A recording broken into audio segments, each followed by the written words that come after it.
The screams began precisely at 3:47 a.m. It would change everything the Buckley family thought they knew about their son. Travis was sitting on the bed. His eyes were wide, but he couldn't see anything in front of him. "Get him out of there," he shouted. The 6-year-old boy was screaming into the darkness. "The protective field is collapsing. Get him away from the ship." His father, Wayne, rushed into the room. He grabbed the boy's shoulders. Travis didn't recognize his father. The child was somewhere else entirely. He was witnessing something impossible to see. "The frequency is wrong," Travis whispered, his small voice now eerily calm. 32.5 megahertz. That is the frequency that kills him. I told them acoustic resonance would break the molecular bonds, but they didn't listen. They never listen. Wayne didn't know what to do with what he was hearing.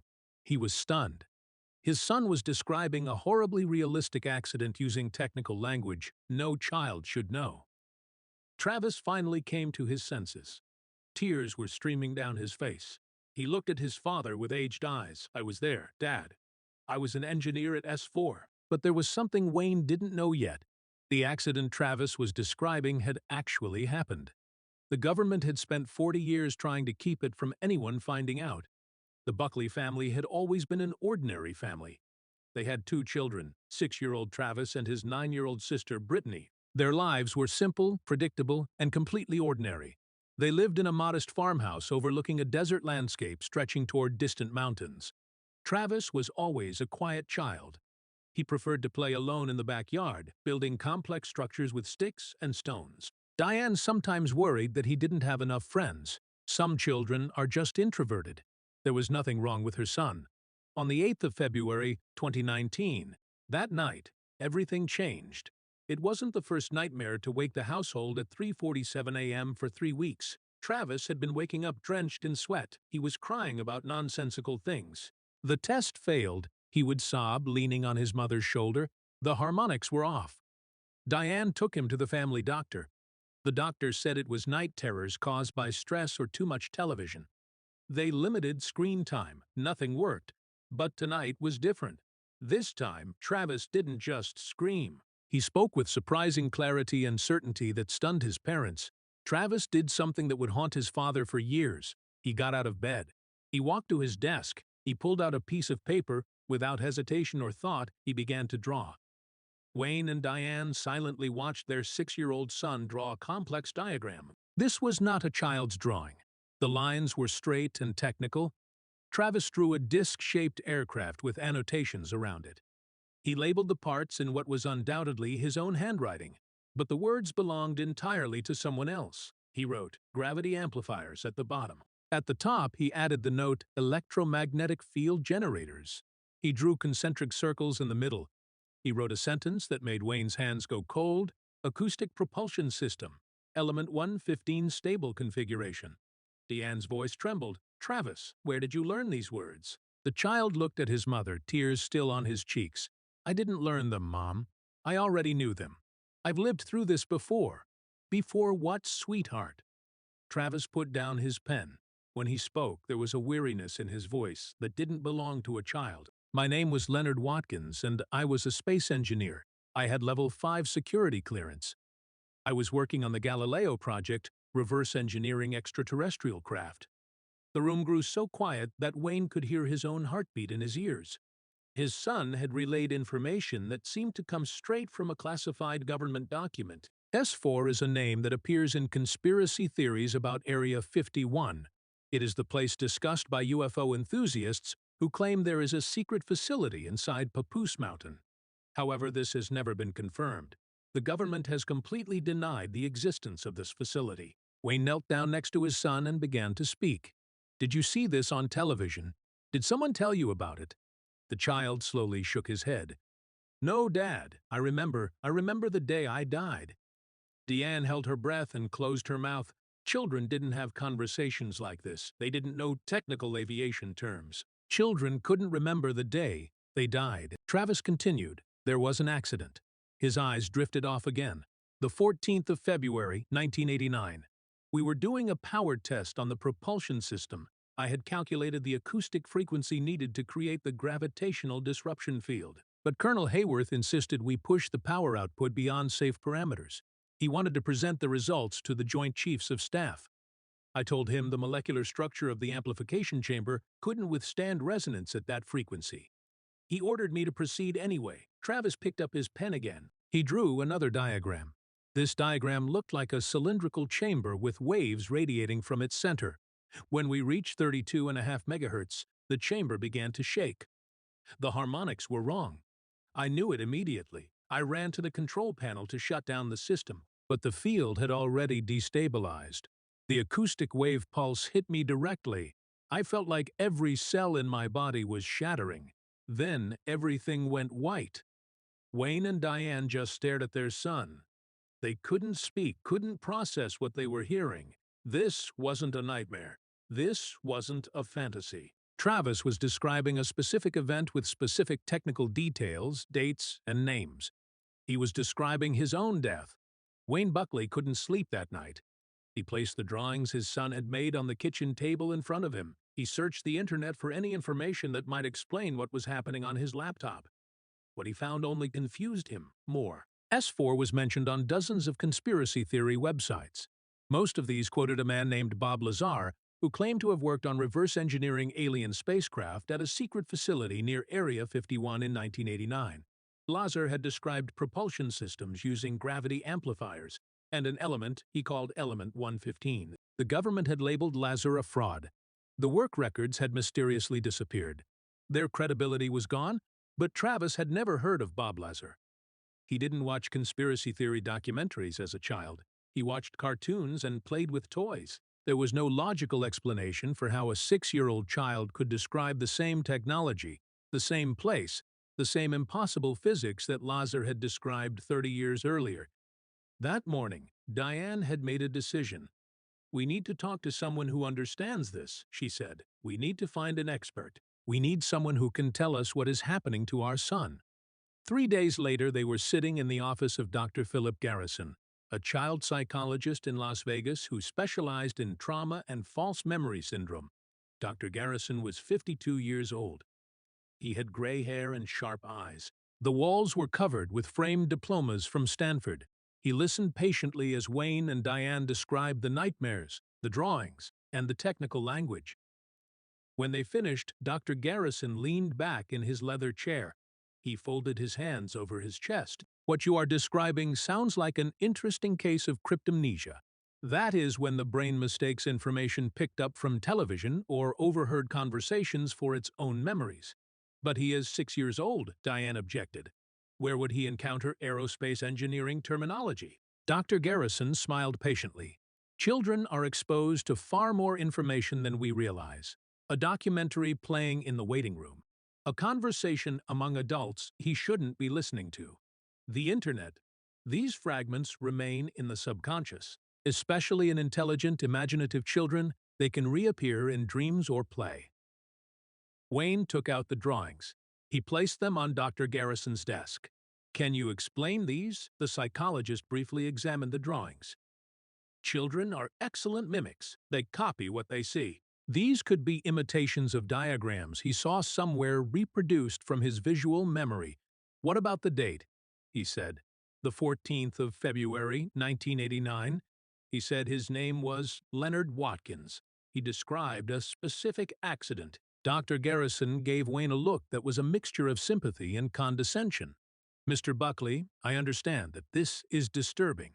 But I assure you that reincarnation is not a scientifically recognized phenomenon. What your son needs is cognitive behavioral therapy to help him distinguish fantasy from reality. With time and proper treatment, these false memories will fade." But Wayne wasn't convinced.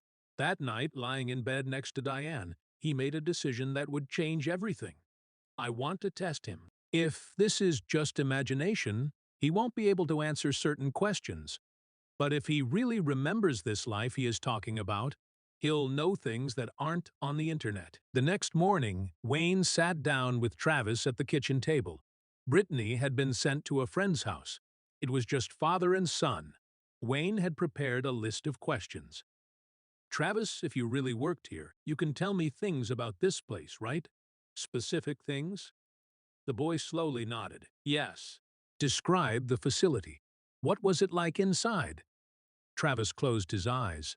When he began to speak, his voice took on a distant tone, as if he were in a nightmare. The entrance was inside Papoose Mountain. It was built into the rock face, so it couldn't be seen from the air. There were 9 hangars carved into the mountain, but when I was there, only 4 were active. Hangars 6 and 7 were empty. In Hangar 4, there was a disc we called the Sport Model. That is where I worked. Wayne wrote anxiously, his heart pounding. What about security? How did you get in? There were biometric scanners at every checkpoint. Retina scans, fingerprints, and a key card with a rotating code. The card encryption changed every 72 hours. Even with full access, it was impossible to pass level 3 without an escort. Because of what we were working on, they took security very seriously. So, what exactly were you working on? Travis looked at his father with an expression too serious for a child. We were trying to figure out how they did it. I was thinking about how they manipulated gravity without expending a lot of energy. The device we had didn't use chemical propulsion or jet engines. It bent the space around it using controlled acoustic frequencies amplified by a stable isotope not found naturally on this planet. We called it element 115. When bombarded with protons, it produced a directional and controllable anti-gravity field. Wayne felt cold sweat forming on his forehead. This was too detailed. It was impossible. A week passed. Wayne contacted 3 different aerospace engineers he found on online forums. He sent them Travis's drawings without explanation. All 3 responded with variations of the same message. The designs showed a theoretical understanding of gravity manipulation decades ahead of known public science. An engineer named Donald Krieger, a retired NASA expert, called Wayne directly. Krieger, where did you find these? These aren't public domain. The principles shown here are classified theoretical physics. Wayne couldn't respond. He didn't know how to explain that his 6-year-old son had drawn these from memory, but Dr. Garrison had planted a seed of doubt in Diane's mind. She wanted to believe there was a logical explanation. She wanted her son to be normal. The conflict between Wayne's growing belief and Diane's hopeless skepticism began to tear their marriage apart. They argued after Travis went to bed. Diane scheduled more appointments with Dr. Garrison. Wayne began researching everything he could find about S4, Area 51, and Leonard Watkins. On the 2nd of March, Wayne found something that stopped his heart. In a Reddit thread about Area 51 whistleblowers, someone had posted a list containing some of the names allegedly connected to the secret programs at Groom Lake in the late 1980s. The list had been leaked by an anonymous source who claimed to be a former security guard. Most of the names were blacked out or missing, but in the middle of the list, Wayne saw it: L.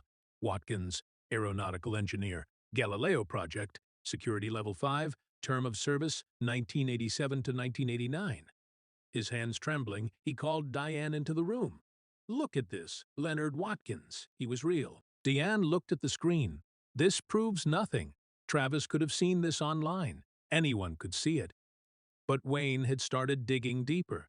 He found a February 1989 obituary in the Las Vegas newspaper archive.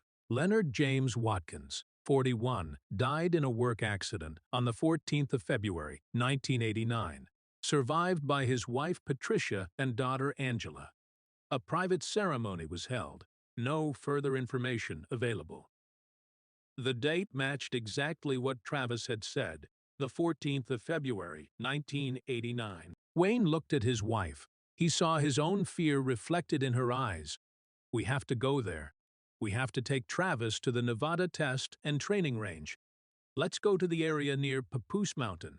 If he really remembers this place, he'll recognize it. Diane wanted to refuse. She wanted to cling to Dr. Garrison's logical explanations, but she could no longer ignore the truth before her.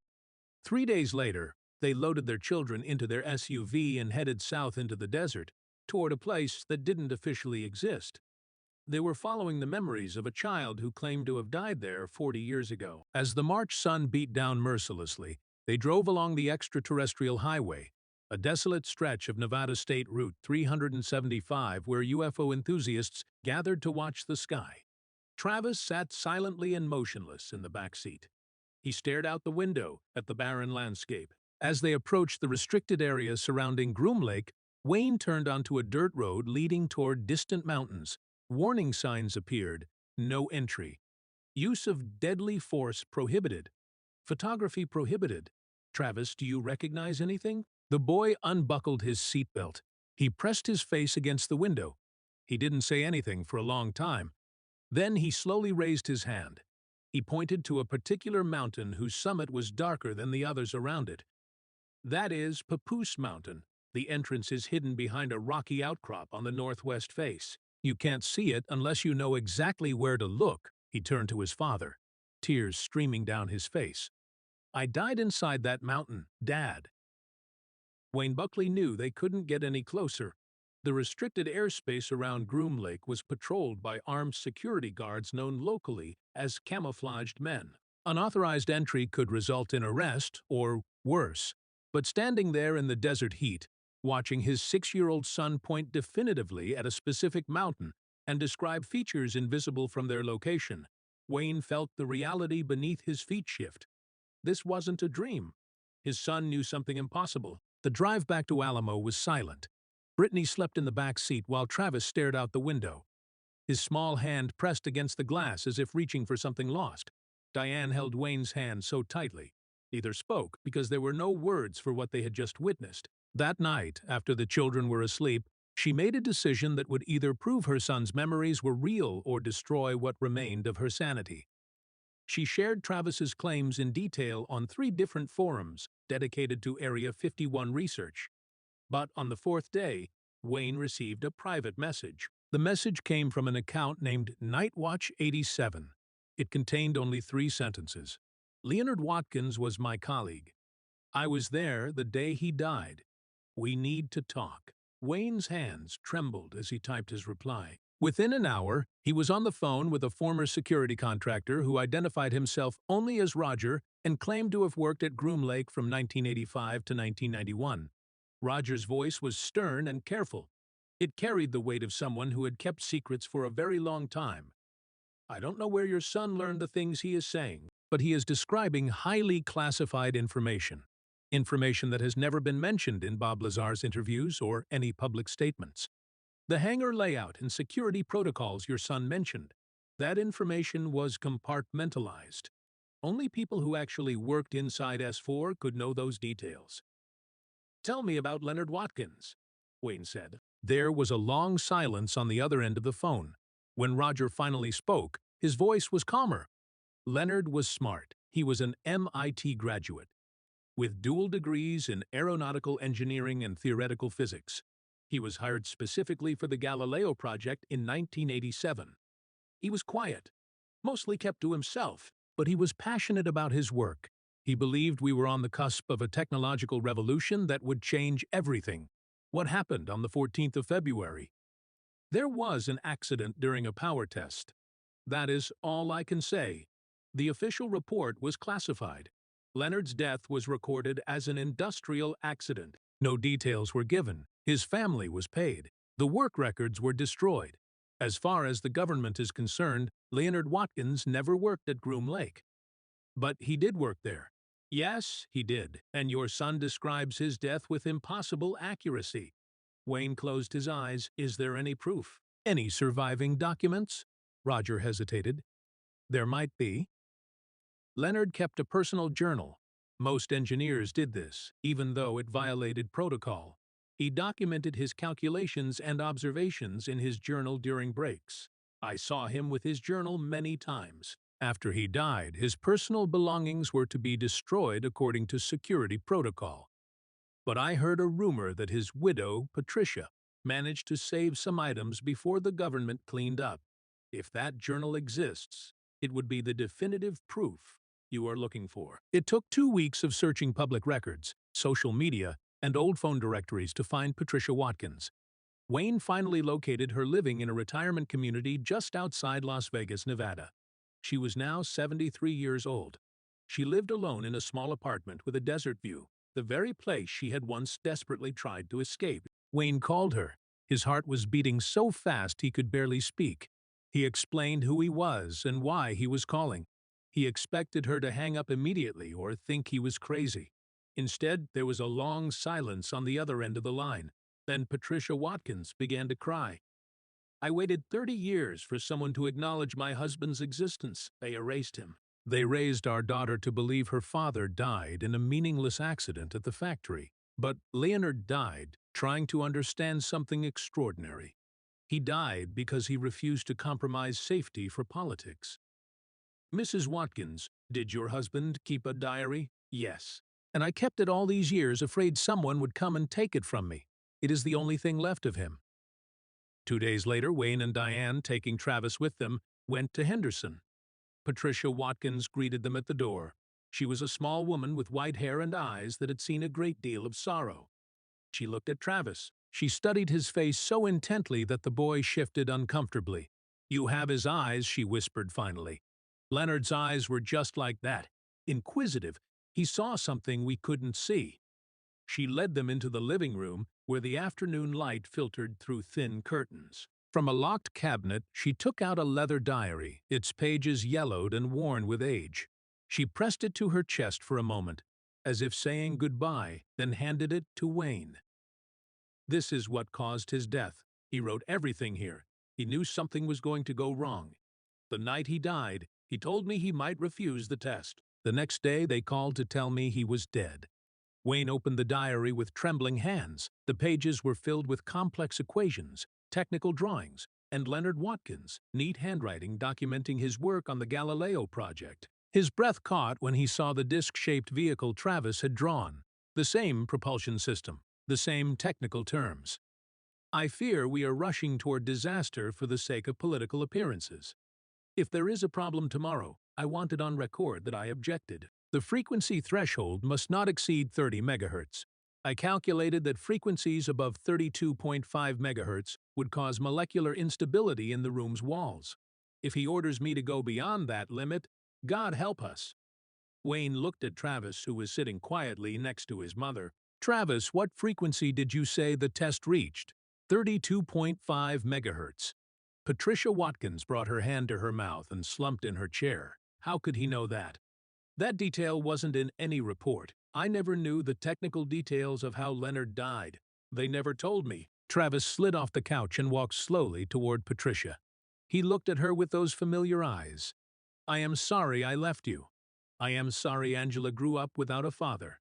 I tried to stop it. I really tried, but Hayworth wouldn't listen. Patricia touched Travis's face. Tears streamed down her cheeks. Leonard always said he'd come back somehow. I thought he'd come back in spirit, in memories. I never thought he'd come back like this. Wayne carefully photographed every page of the diary while Diane sat next to Patricia, holding the hand of the old woman who was crying for the husband she had lost 30 years ago. The pictures Leonard had drawn in his diary matched Travis's drawings with impossible precision. Everything Travis had said was documented in these pages, written by a man who had died before Travis was even born. Leonard had tucked a folded piece of paper into the back of the diary. Wayne carefully unfolded it. He found himself looking at a hand-drawn partial schematic showing the internal layout of the S4 facility. There were 9 hangars carved into Papoose Mountain, security checkpoints, access tunnels, and in the margin, a note in Leonard's handwriting, if anything happens to me, someone needs to know the truth about what we've done here. This technology could change the world, but that won't happen if it is kept secret and used as a weapon. Humanity deserves to know we are not alone. Roger was right. This was definitive proof. It was undeniable proof that Leonard Watkins had worked at S4, that he had died in an accident as Travis had described, and that the technical details remembered by a 6-year-old child down to the megahertz frequency that killed him were accurate. After Wayne sent photos of Leonard's diary to Dr. Philip Garrison, Dr. Garrison agreed to meet with the Buckley family again. He looked at Travis first, then at the diary, then back at Travis. This shouldn't be possible. I can't explain what I am seeing. He placed the diary on the table. He looked at Wayne and Diane with a completely bewildered expression. I've been studying the human mind for 30 years, and I've never encountered anything like this. Either your son accessed this information in a way we don't understand, or we need to re-examine everything we thought we knew about consciousness, memory, and the continuity of identity after death. Travis sat silently throughout the meeting. When Dr. Garrison finally addressed him directly and asked how he felt about these memories, the boy answered with a wisdom that silenced everyone in the room. "I just wanted someone to know the truth. Leonard died trying to do something important. He died because powerful people care more about programs than security. I don't want his work to be forgotten. I don't want his death to be meaningless." That day, Patricia Watkins made a decision to honor her husband's memory in a way she never could before. She would share Leonard's journal with the world. The government could deny it, dismiss it, or try to discredit it. But the evidence was there. It was written in Leonard's own handwriting and corroborated by a child who remembered him dying inside a mountain in the Nevada desert. News sources picked up the story, but most carefully framed it not as a verified fact, but as an alleged reincarnation case. The government, predictably, denied everything. A Defense Department spokesperson stated that no facility called S4 existed in Nevada. He made a brief statement claiming that the Galileo Project was not a recognized program and that the Buckley family's claims were baseless conspiracy theories not grounded in fact. As Travis grew older, his memories began to fade. The dreams ended. However, Travis never forgot the fundamental truth of what he had experienced. He never forgot that he was Leonard Watkins. They learned to live with uncertainty, to accept that some things cannot be fully explained or understood, and that the universe is far stranger and more mysterious than any of us would like to believe. Travis Buckley's case is one of the most comprehensively documented examples of a phenomenon that challenges our materialist assumptions about reality. You can choose to dismiss this as coincidence. You can develop elaborate theories about how a child might have unconsciously absorbed this information through some unknown means. But when you examine the totality of the evidence, the pain you see in Patricia Watkins' eyes as she holds the hand of the child speaking with her deceased husband's knowledge tells the whole story. Do you believe in stories like this?